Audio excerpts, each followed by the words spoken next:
Thread and Gone by Lea Wait.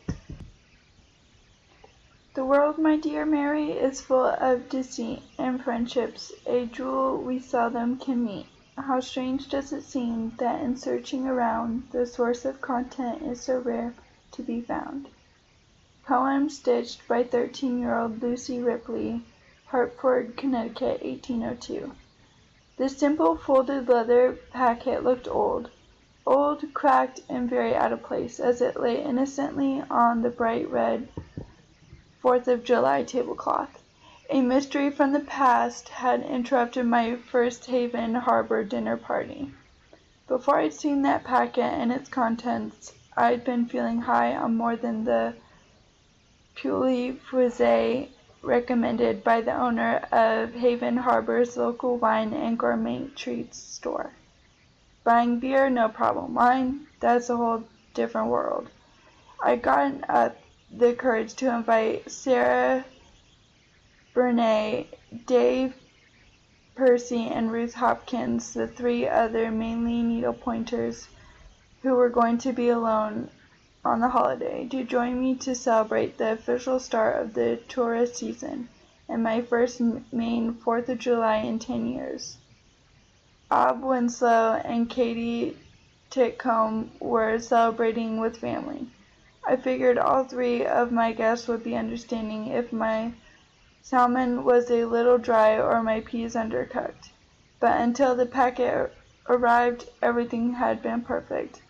I'd pulled it off. My guests had made appropriate compliments in serious dents in the baked salmon, fresh green peas, and hot potato salad that made up my close to traditional New England 4th of July menu.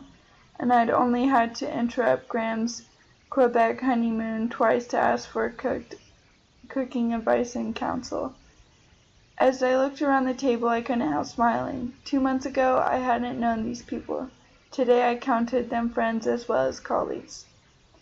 Graham had brought us together. She'd gathered an electric and talented group of Mainers to do custom needlepoint for her business.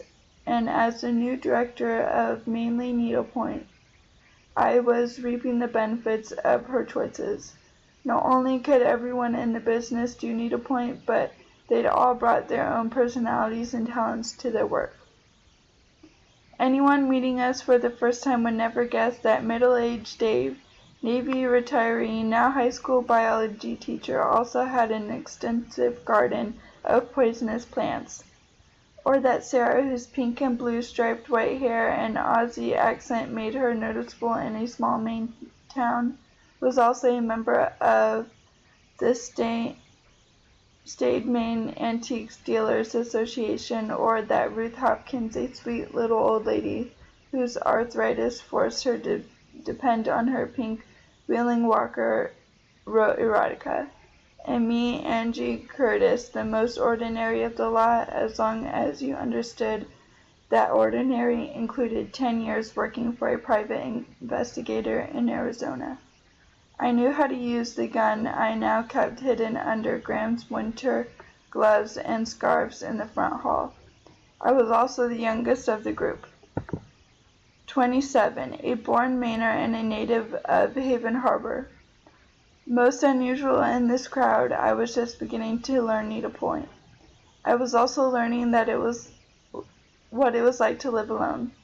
Graham's wedding to Reverend Tom last weekend had been pronounced a smashing success by Sarah, and as soon as Graham returned from her honeymoon, she'd be moving to the rectory. True, I'd lived alone nearly all of the time anyway, in my Arizona apartment, but being alone in 2 bedrooms was different from being alone in a large creaking house built over 200 years ago. But I'd grown up here, as my mother and grandmother and great-grandmother had before me. I couldn't imagine another family in these rooms. I'd get used to living here by myself. In the meantime, my only full-time companion was Juno, Graham's large Maine Coon cat. Juno looked up expectantly when everyone came into the house and then curled up in Graham's favorite chair, sadly waiting. She didn't understand about honeymoons. To make up for Graham's absence, I'd been giving Juno more treats than I'm sure Graham would have approved. I'd even slipped a piece of salmon into her dinner dish before I served my guest, and I suspected Dave had been passing her a few tidbits under the table during dinner.